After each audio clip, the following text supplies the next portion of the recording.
Hi guys, welcome back to my channel. I am Shay Love Supreme. So today we are going to further be talking about some more astrology today. So the topic is past life astrology. Some of you guys have me as a friend on Facebook. I think it was last Saturday I did a live about past lives and everything.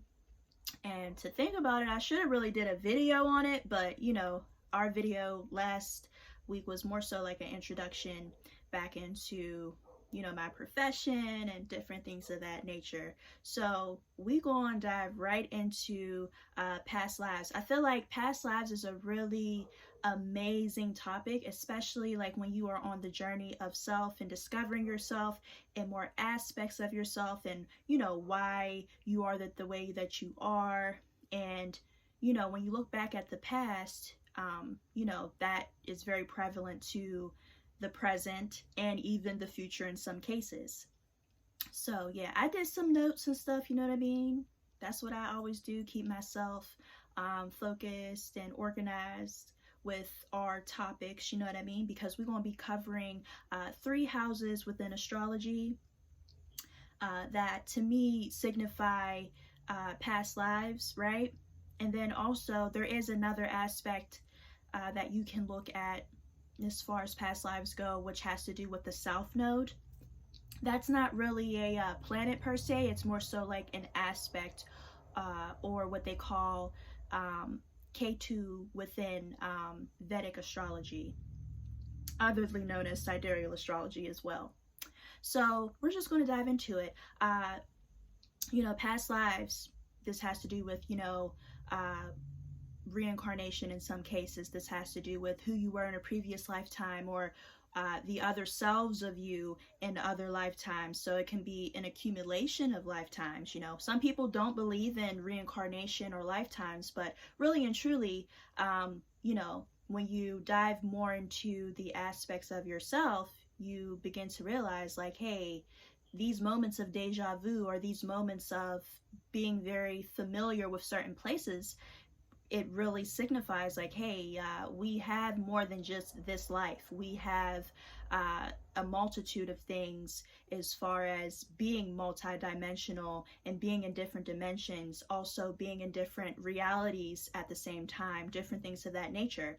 And then when you look into the aspect of past lives in general, you begin to see that really and truly the aspect of time and different things is really an illusion within itself, because your past life can also be your present and your future at the same exact time simultaneously. So that's really something that's very interesting to look at, because you can have certain things as far as like emotional traumas or different ways that you deal with life, or even family connections, friendships, relationships, different things of that feel so very familiar to you, and that could be connected to your past life.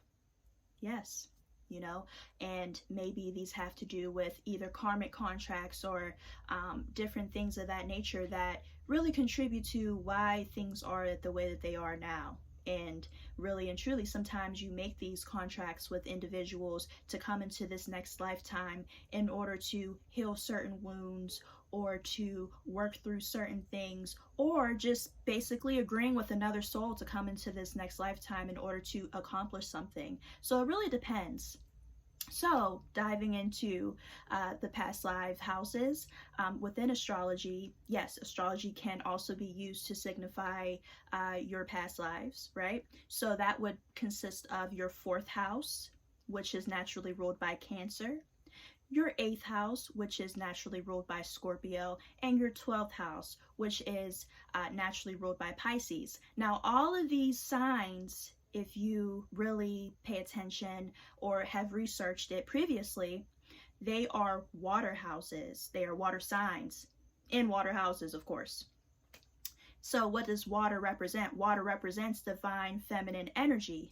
But what does divine feminine energy represent? Well, that represents, to me, it represents really holding of memories, because water itself, it's not just a element, right? It is something that holds a level of memory, a level of ancient wisdom, a level of being receptive. So when you receive something, you tend to hold that within you. And that's what divine feminine energy does. And it's very ancient. Yes, yes.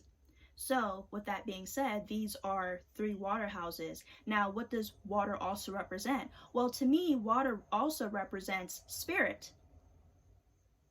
Yes, spirit. Spirit as in spirituality, and also emotions.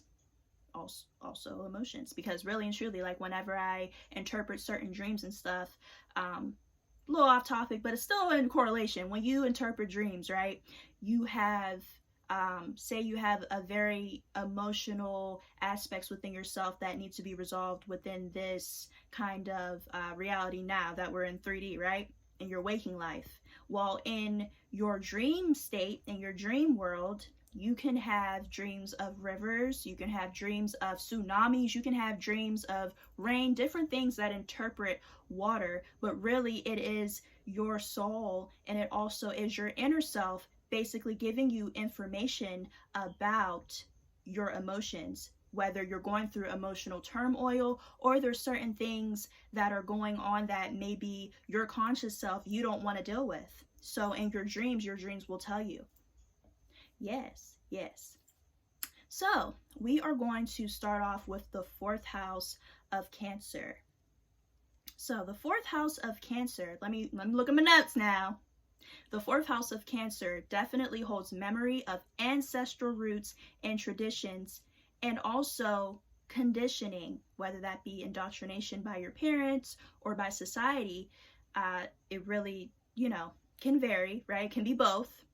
Really, in all of us, it's really both, right? As soon as we're born into this lifetime, we are taught certain things based upon what our lineage and our culture has accumulated to be the norm. So that can be, so it can be passed down from generation to generation. And then also, the soul chooses their family within their life. So basically, when you come into this reincarnation, your family that you have, you chose them for a reason. And whether you chose to work out certain traumas that are within your family line, or this can also have to do with certain gifts that you want to accumulate in order to make yourself stronger within your bloodline. Yeah, because every bloodline has a certain type of gift, It's true. It's true. So yeah, and this also can be in relation to the 4th house of Cancer, can also represent, of course, your mother, right? So this is generational things, everything that we accumulate or that we have, even as far as mannerisms, can be really, what's the word? Let's see. Don't mind me, y'all. It's Mercury retrograde too, so give me some grace, okay? But it also can be like you being inside of your mother's womb, right? Everything that she's experienced, everything that her mother has experienced, and so on and so forth, all the way up into that line, you automatically obtain those kinds of traits, whether it be positive or negative, right?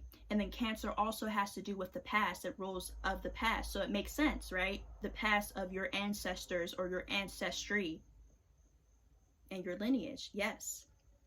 Yes. And also, this can be a place where you actually can find yourself going in your last years of life. So that means basically like whatever sign rules the 4th house in your birth chart, right? Say if it's maybe 4th house of Sagittarius, for instance, right? Which is mine. Great example. That would mean that in my later years of life, I would maybe prefer to be in a home environment where maybe I choose my last years of life within a foreign place. Maybe I choose to maybe explore in my last years of life. Different things of that nature. And then also the 4th house of Cancer, definitely, as far as, it being the end years of your life, it also represents the beginning of your life, the early stages of your life, your ways that your parents have raised you. It can also do with your home and living circumstances and environment and different things of that nature as well. And then also, you know, the ways and styles in which your mother had chosen, or even the mother figure had chosen to raise you and nurture you, can be also seen within this house. So it all is really amazing, because this is like the past of your family, of your family's history, different things of that nature that you may want to dive into and tap into. You know, depending on what planets are in there, you know, it can really give more flavor and more of a story as well in that placement. And then also, I was going to say, you do not have to have planets within your houses. You know, all houses do not have planets, but that does not mean that that sign still does not influence that placement.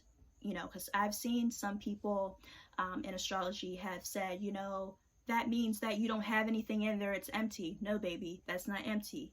What it really means is that that sign, whatever it is, whether it be Scorpio 4th house, Sagittarius 4th house, and so on and so forth, whatever flavor that that sign is, it will bring those energies to it, because you have to think about it too. Every sign is naturally ruled by a planet. So it's going to bring those themes in there regardless if there's a sign or not. Okay. So with that being said, we're going to move on to the 8th house. Yes. Yes. It's a juicy house, baby. It's a juicy house. I'm going to tell you that right now. Okay.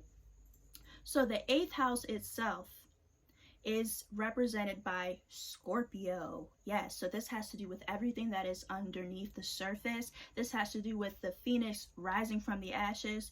You know the saying of Scorpios, you know, the death and rebirth phase and process and all of that. You know, some people say this is where the soul or the person goes to die and then be reborn again.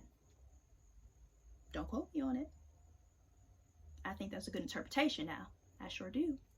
But yes, so this house of the 8th house of Scorpio represents sex, yeah, death, transformation, and then also what hidden parts of the soul, as far as deeper aspects that are not particularly shown to the public. So these are interconnected and very intimate, okay, very intimate parts of yourself that you normally do not show other people. And this is also intimacy between two people, right? This can be like your intimate relationships, you know, your sexual relationships, your intimate relationships, as far as like, you know, that person who you only share certain things with that you would not share with, you know, just your friend, or, you know, platonically, or just your family, and different things of that nature. You know what I'm saying? It's that kind of relationship. So it can be these kinds of relationships can be very intense, can be very dark, but it also can be very telling of, you know, your own self-discovery through another, you know, because we all mirror each other in certain relationships and aspects. So yeah, these are innate, raw, and instinct primal urges. Yes, so these are parts of yourself that you cannot help, and especially depending on what person that you're around, especially in intimate connections, you know, each and every person who you're in a relationship with in stages of your life, that person can bring out certain aspects within you that maybe you feel like, I don't have control over this, you know, because this is something that's just natural to me to be this way. So yes, there are parts of the selves that cannot be eliminated and can be linked to other individuals within realms of connection, intimacy, and the deeper parts of yourself that are also a little bit darker. Yes, yes. Because keep in mind, you know, Scorpio is also ruled by Pluto. So these relationships sometimes can bring out, you know, if you're not in a more evolved state and you're not aware of your own stuff, it can bring out aspects of, you know, manipulation in relationships. It can also bring control, feeling like you have to control another person, or someone else feeling like they have to control you based upon you bringing out certain insecurities and different things like that. Because when you're intimate with somebody, people sometimes only think about sex, right? But it's also giving somebody leeway a little bit with your emotions, because you open yourself up in that way. Some people don't, but a lot of people do. And for those who do, you know what I'm talking about. You know what I'm talking about. We here, yes. So yeah, this is where the individual goes through phases of death, rebirth, and regenerating or transforming themselves time and time again after periods that can be seen as darkness. So those dark times that we can see as depression, or just going through transitional phases within our lives where we don't really know what's going on. It's dark to us. We feel like we're in the dark, or we feel like we're at rock bottom, different things of that nature. This can be seen in this house as well. Okay, and then yeah, so this can also be depending on what sign rules the 8th house, this can be depicted as how you go in levels of survival, how you act, the fight, flight, or flee mode. This can also, be that kind of flavor or energy that is brought to it, and how you react, or how you, build yourself back up each and every time. Yes. Yes, and this also has to do with hidden knowledge, topics of the occult, right? That is already natural within you. So these types of gifts can be brought over from past lives. Yes, they can. Yes, they can. And certain things, depending on, what sign rules the house, right? It can bring in certain gifts that just, you got it. Like, it just comes naturally to you. Yes. Yes. And it also has to do with inheritance, resources that are from other people. So this can be things that are owed to you, and this also can be what you owe to others, whether this be from past life connections and contracts, or it can just be certain ways in which you make money from other people, right? Because especially, like, say if you're a business owner, right? You can be a person who, I don't know, has Pisces as their 8th house, right? This means that you can make money from other people, because it's from other people, resources and things from other people. You can make money by talking about things of spirituality, or, doing things that are spiritual, energy work, and different things of that nature, or working with interconnected emotional things with people to help them transcend and get to a next phase of their life, or within their journey, or their own personal process. That could be something like that there, And then also this has to do with taxes and all that type of stuff that is, something that you owe to another. So it also, say if you're a Pisces, 8th house again, right? And you owe taxes, maybe, you owe a lot, and maybe you can be a little bit more, I don't want to say careless. I really want to say that, a Pisces 8th house who owes bills and stuff, they may not take it as seriously at first, and then they may wait until to pay those bills, you know what I'm saying? Or they may be like, you know what? Let me pay all this off. I don't want to wait. I don't want to do payments. I want to do it now. That kind of thing. Just a little example. But yeah. Yeah, so like I had said before, this is the house that is naturally ruled by Scorpio, which represents everything hidden and beneath the surface. Yeah, so these can be periods and times of isolation between you and somebody else. Those deeper and raw aspects of self that you and someone else, only you two, share together. And, they may have a key from you, right? In order to unlock your doors, baby, of inner self, of, that raw, intimate part of you that you don't show other people. And yeah, this can also represent your sex life as well. Like, you know, the sign ruling the 8th house, whatever sign it is, it can depict what kind of sexual drive that you have, you know, when how you interpret that and how you know, and what you like, basically what you like, what you into. Yeah. Well, we're gonna move on. We're gonna move on to the last house, which is the 12th house, which is ruled by Pisces. Whew, whew, whew. The word that comes to mind, of course, is transcendental energy, transmutation, all of that good stuff, right? Because Pisces, and interestingly enough, excuse my French, interestingly enough, today is a full moon in Pisces, so we finna do a video about that too. But we're gonna stick here right quick, and then we're gonna go on to the next video, okay? So stick with me. Hang in there, hang in there. Okay, so the 12th house may be seen as the most trickiest house by astrologers, right?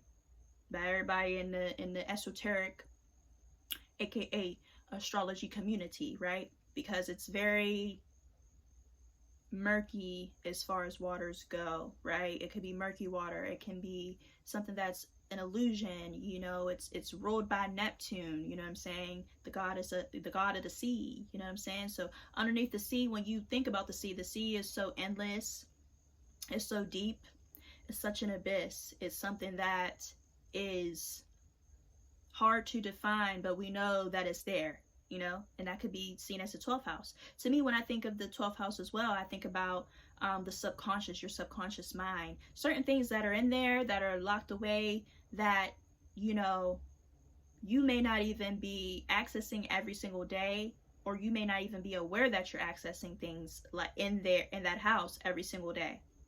So that means like things that you do unconsciously that come from a subconscious place.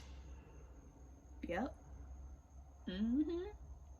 Yeah, so this can be seen where a person can get lost or found within themselves. This can be seen as you being your own worst enemy. You know, we always look at other people and seeing them as their own worst enemy, or they got some against us, right? But really and truly, when you look into the 12th house, you can look further into your own subconscious and see that that's really me. Because if I'm a reflection of you, and keep in mind, we all are not reflections. Some things are just lessons to be seen and felt. But sometimes, well, there's certain things that are triggering you or making you feel a certain kind of way. It's because it's always a reflection, sometimes, most of the time, right, within the self. Yeah. So you can be your own worst enemy. We may be feeling like, you know, somebody else is out to get us, or somebody else has something against us, or, you know, there's just some type of negativity going on. But then when you sit down and you really think about it and you have that time to yourself, it's like, wow, that was never really them. That was me. That was me projecting, and they were just showing me a reflection of what the hell was going on with me. You know what I'm saying? Sometimes, yes. So, you know, this is really, ooh, I wrote down be your own savior. Yes. Why I say that? Because the sign of Pisces is known to be the sign of being a martyr, right? This means overly giving 110% of yourself. And then, you know, sometimes we expect somebody to give the same, but nobody is required to do so. So really, you know, sometimes we put ourselves into savior roles, feeling like we have to save everyone, feeling like we have to let everybody know this and let everybody know that. But really and truly, it's up to you to be your own savior and to save yourself first and foremost, and to preserve yourself first and foremost, so that you can actually be able to be a space of someone's actual healing that is conducive to their growth, instead of being an enabler, instead of letting somebody, you know, either walk all over you or do things to you that you allow them to do, right? And then you blame them for you taking on the role that nobody asked you to take on in the first place. So yeah, martyrdom, we're going to leave that in the age of Pisces, okay? Because now we in the age of Aquarius. And the role and the energy of Aquarius itself is, I love me, right? I care about me, and I have to preserve myself. I am a part of a collective, yes, but I'm also an individual. So having that balance between, yes, taking care of yourself, preserving yourself, but also not giving up your sense of individuality and your sense of beliefs in spirituality and who you are as a sovereign being, and not giving those things up so that you can appease somebody else, and then you inadvertently have some type of resentment that was built based upon the decisions that you made because you felt as though you had to make them, which was an illusion within itself, right? Pisces illusion, an illusion within itself, because we don't have to do anything, we choose to do certain things. Yes. So yes, illusion, dreams, and access to the higher realms. And sometimes those access to the higher realms, it can get blurred. You know what I'm saying? Because, you know, when you have a dream, which is really the real world, okay? When you have a dream and then you wake up to this reality, sometimes things can be merged. Sometimes things can feel as though, like, damn, like, what's real and what's not. So you could feel confused within yourself about certain things. So yeah. So this house is also in conjunction directly to the first house of self within this lifetime. So qualities of self within the past lifetime can merge over into the first house of self, because the 12th house is a sign that can be depicted as a past personality or your past persona of the individual. The sign ruling the 12th house is what's hidden. Yeah, so this is an aspect of yourself and your personality that you don't normally show to people, you know. So say somebody is a 12th house Leo, right? Say somebody is a 12th house Leo. That means that they are somebody who wants to shine, somebody who wants to shed light on certain things. And they're also a person who sheds light and has a really great niche for spirituality and different things like that. And they also have a great love for spirituality, because Leo rules the heart, right? And not just in a sense of, oh, I love this because it's a topic, but no, because this is my life. I love it, you know? So that could be seen there. This is a personality of you behind closed doors. You know, Leos, if we're going to say Leo 12th house, Leo's people are very, can be very prideful, but very passionate, very fiery, to say the least. And many people would probably not know that about them within that placement of Leo 12th house unless they were in that house with them in order to experience that.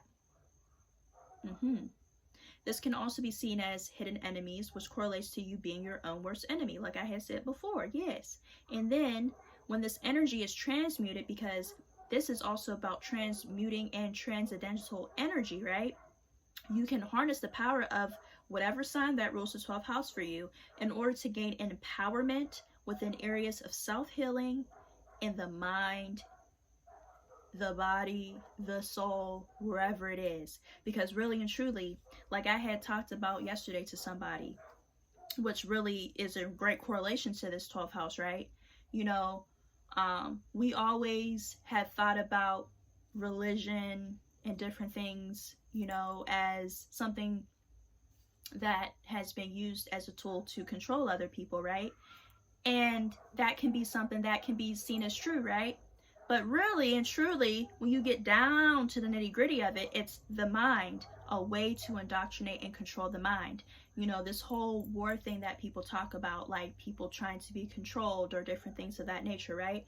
It really has to do with controlling a person's mind, because once you control a person's mind and have their mind, you have them, right? So once a seed is planted within the subconscious, Pisces, right? That means that, you know, that seed starts to grow, and then there's branches that go here, here, here, and then it spreads everywhere. You know what I mean? Because a person can be totally fine, right? They can be totally healthy, totally wealthy, they thrive and they live in. But there could be somebody in their environment who automatically plants negative seeds to them every single day, you know, saying negative things. And so that's planted into their subconscious, and then where they were once thriving and living and doing everything that that was of higher vibrations, now they're in lower vibrations, and now they feel themselves getting sick. Now they feel themselves declining more. Now they feel themselves not being their best optimal self that they used to be. Why? Because that negative seed was planted within their subconscious, you know? And that's in relation to religion.